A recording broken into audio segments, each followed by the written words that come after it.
Hi everyone, welcome back to my third video. In today's video, we're going to be looking at the motivations for switching to organics. In addition, we'll look at the differences between organic and conventional marketing techniques. Is there a difference? Yes, there is. First, however, I would like to quickly describe what drives many farmers into switching into organics, and then we can dive into the marketing differences. In addition, I'd like to discuss what drives consumers towards purchasing organic products. As we discussed in the last video, certification is certainly not an easy process. It takes a lot of work to not only get your organic certification, but also to keep it.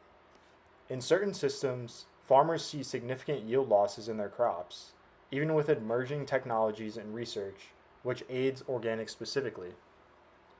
For many, switching to organics as both a farmer and a consumer is not an easy choice, and many factors must be taken into account. As an organic certification company, MOSA had some great insight into why some choose organic farming. There's profitability, personal safety, natural resources stewardship, an outlook on consumer and public health, and honor and tradition. Some of the motivations include, on the value-based side, it fits my family's values. They have concerns about the environment. They think that there's a potential enhancement of farm sustainability, and they have concerns about human health.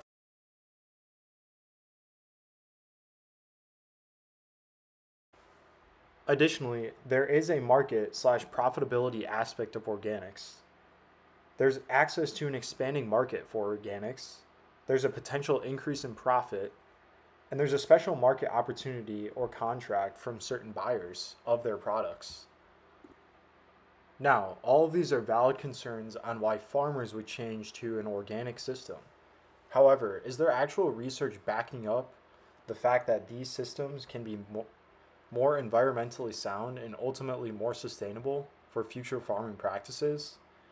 Well, around the 1980s, the USDA had an evaluation of organic farming that was published in 1980 as the Report and Recommendations on Organic Farming. The USDA team interviewed a large number of organic spokespeople, promoters, writers, and farmers, studied a variety of farms across the country, toured European operations, and produced a positive report that pointed to the environmental benefits of organic farming, its wise use of resources, innovations in pest and disease management, and the need for the USDA and land grant universities to respond better to the needs of these growers. At roughly the same time in the 1980s, a large study of Midwestern organic farming was also underway.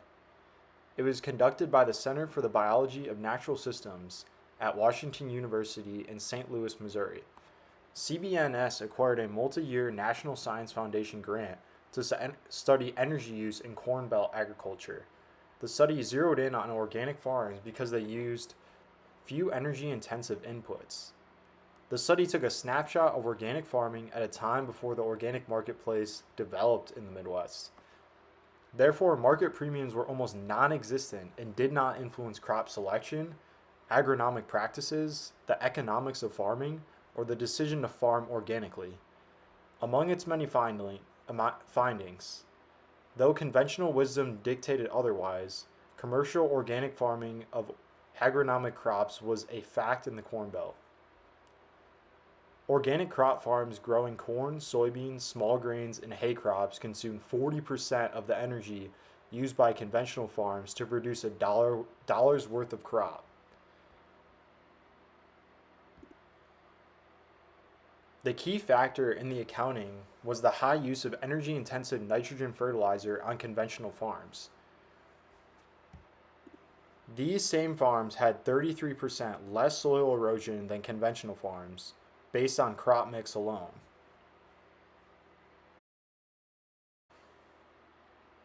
Though not quantified, almost all organic farms had converted to mulch and ridge tillage to conserve soil. These practices were seldom in evidence on neighboring conventional farms. Organic farming also sequestered more carbon in the soil. There was no evidence of phosphate or potash depletion. Organic farmers did have lower yields of corn, about 10%, comparable yields of soybeans, and required about 12% more labor per dollar of crop produced. In 4 out of 5 years, the lower organic yields and higher labor costs were offset by lower input costs, resulting in generally similar net returns per acre, which is pretty interesting. The significance of this becomes more apparent when one realizes that all sales from these organic farms were made into the conventional market at conventional market prices. With no market premiums available, the motivations for converting to organic farming were somewhat different than what we see today.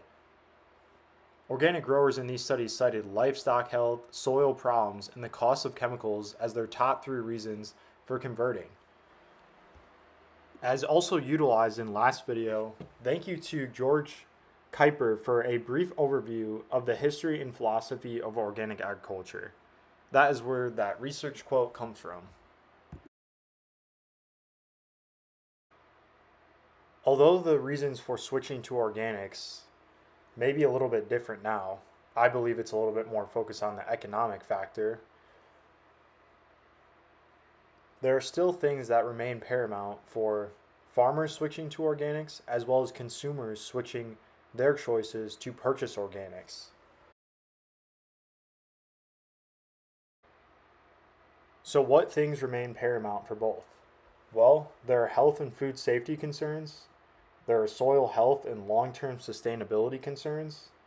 Ultimately, organic farming is generally considered more sustainable due to the required standards like crop rotations, natural inputs, soil building, composting, legumes, cover crops, etc. More specifically for farmers, however, is the economic motivations. There are better price premiums and access to differentiated markets. Ultimately, the USDA label has weight and brings upon more money when done correctly. To back up this idea of switching, I have some data. Consumer demand for organics is rising. The Organic Trade Association's 2025 Organic Market Report reveals strong momentum for the organic sector, with consumer demand fueling growth across categories in organic outpacing the overall marketplace for the first time since 2020. In 2024, U.S. organic sales reached $71.6 billion, marking a 5.2% increase from the previous year. That's double the growth rate of the total food marketplace. More specifically, organic meat, dairy, and beverage categories saw significant gains, with beef sales soaring 36.7% and egg sales up 16.1%. Clean label expectations and personal wellness are driving consumer demand across the board. Although the actual report was nearly $1,300, I was able to extrapolate this graph, which shows the growth of organics.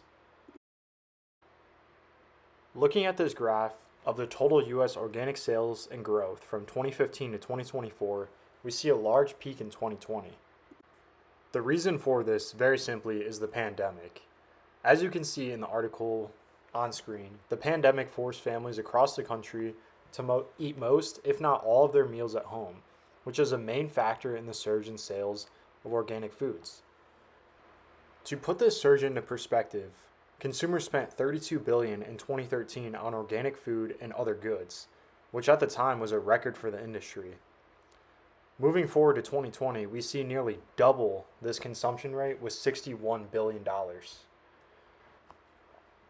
As this article quotes, the steady growth of organic food sales year after year is a clear indication that American consumers continue to look for healthy foods that are not produced with toxic pesticides, fertilizers, synthetic chemicals, and other additives not allowed for use in the organic food industry.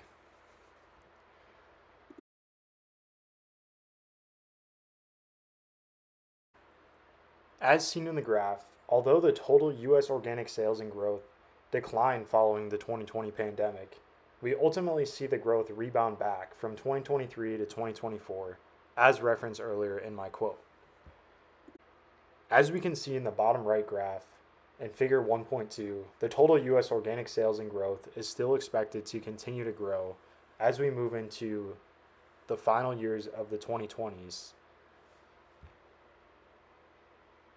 Although growth is not projected to absolutely explode in the end of the 2020s, we can see a consistent growth of about 4 to 5% in the coming years, as you can see on the right hand y axis.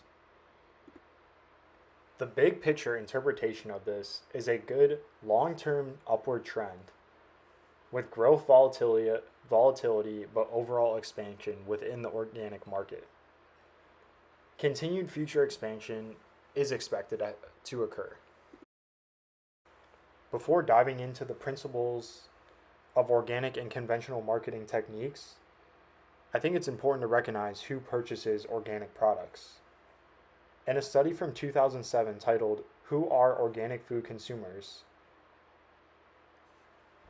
the authors compile existing literature to answer two primary questions: who buys organic foods and what motivates them to do so? Research consistently found that organic consumers tend to share certain demographic patterns.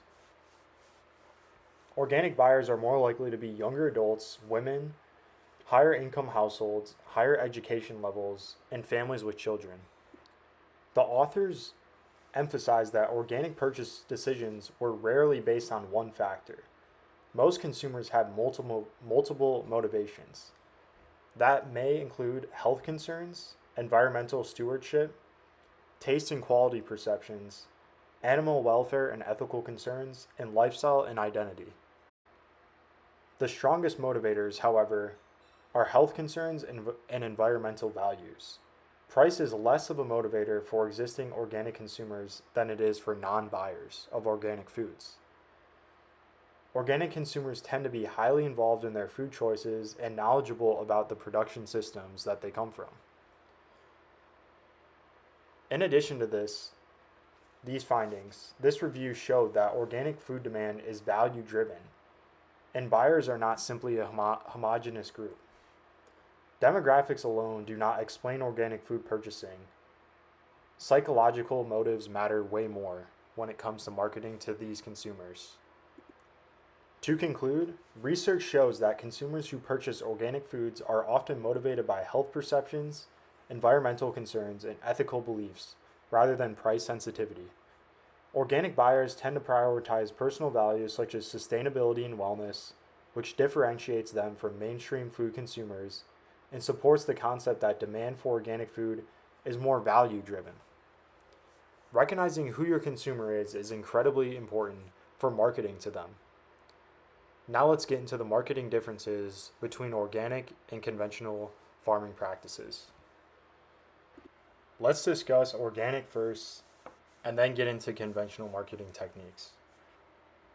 Organic focuses heavily on that organic label. We have spoken previously about what this label entails for certification. But let's be honest, not all consumers even know what organic means. But that doesn't necessarily matter for some of these marketing companies. If that label can get more sales for their product at the grocery store, it's ultimately a success for the farmer and the company. In addition to the label, however, organic marketing has a higher target on value-based premium pricing, as the marketing showcases that that's what organic consumers care about. Organic marketing supports and justifies price premiums through health messaging, environmental sustainability campaigns, animal welfare claims, transparency, and story-based branding. On the other hand, conventional marketing more often focuses on efficiency, scale, affordability of the exact product, promotions and price discounts, and heavier advertisement campaigns which utilize more funds and more money.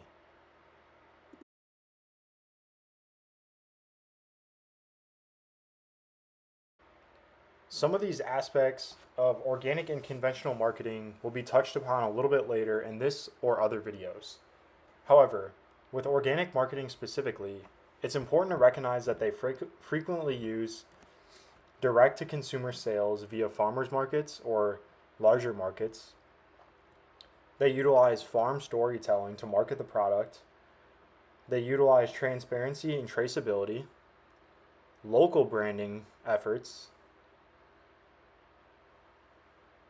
And in contrast, conventional agriculture often relies on commodity markets, vertical integration, long supply chains, and processor branding rather than a farm identity tied to the product. Very simply, organic marketing builds relational trust and lifestyle identity, while conventional systems often emphasize supply chain efficiency and price reductions for the consumer.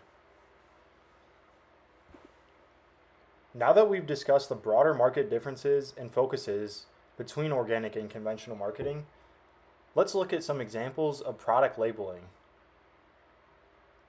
For this example, we will be comparing organic Valley creamers to a conventionally sourced coffee creamer from Delight. Now, it's pretty clear that these products are marketed quite differently. And it makes sense because there are different audiences most likely being directed here. The organic label states things like real dairy, no artificial sweeteners, in addition to pictures of a farm and statements on the side like cream of the crop and milk that makes a difference. This milk that makes a difference slogan relates to Organic Valley's notion that milk makes a difference. This campaign highlights their farmer-owned cooperative model focusing on sustainable small family farms, ethical animal care, which show happy cows, and superior organic non-GMO products. Their cows are pasture-raised, spending significant time grazing on organic pastures without antibiotics, synthetic hormones, or toxic pesticides. In contrast, creamers sourced from conventional dairy markets, conventional dairy production is marketed differently. They're not as focused on a cool label with a ton of buzzwords, and they don't necessarily market the sustainability aspect that comes with an organic product. For example, Coffee Mate, and Delight. They focus more on the vanilla plant itself, and they market heavier on taste in their marketing campaigns as well as on their package. Although these are extreme examples, as coffee creamers are not generally regarded as the healthiest choices that one would choose at the grocery store, it's important to look at the differences between these two products and recognize that there are marketing differences. In order to have a better example, I think we should use a more generic product. Now let's compare milk and butter and include the marketing examples. Who remembers the Got Milk campaign? This was a big advertising campaign that focused on the entire milk market. Although it wasn't targeted mainly to conventional suppliers, it heavily weighed upon them. The Got Milk campaign is studied in marketing classes because it made a commodity brand like milk culturally visible. It used emotion, storytelling, and humor rather than just product claims that companies like Organic Valley may use. The slogan ultimately became a recognizable cultural touchstone, and it even became somewhat of a joke. In contrast, Organic Valley takes a more holistic route to their marketing, showcasing happy farmers, cows, as well as specific ad-libs to their healthy organic products. It's crucial to note that Organic Valley is not the only organic company that does this. However, I'm just using them as an example. Moving back to conventional brands, with dairy specifically, there is Fairlife. They target something different. They target taste, protein, and texture. This spices up the marketing for a commodity a little bit. And Fairlife also has their protein shakes and ultra-filtered beverages in addition to their regular dairy products. Cheaper milk brands from conventional dairy operations focus on grocery store sales significantly. Although it's not as exciting marketing, they still normally get the job done and ultimately get their product moving on the shelves. Before ending the video, let's really quickly look at another example in marketing differences. With Metro Market specifically, we see conventionally sourced butter marketed pretty plainly. As you can see though, it says that it's made with milk from cows not treated with RBST, which is a marketing principle that this specific Kroger brand utilizes. Moving away from Metro Market and looking at Organic Valley as an example of an organically sourced product, we can see different packaging. We see a pasture, we see the cows, and we see a classic slogan pasted on the product itself. In addition, we obviously see that USDA certified organic label.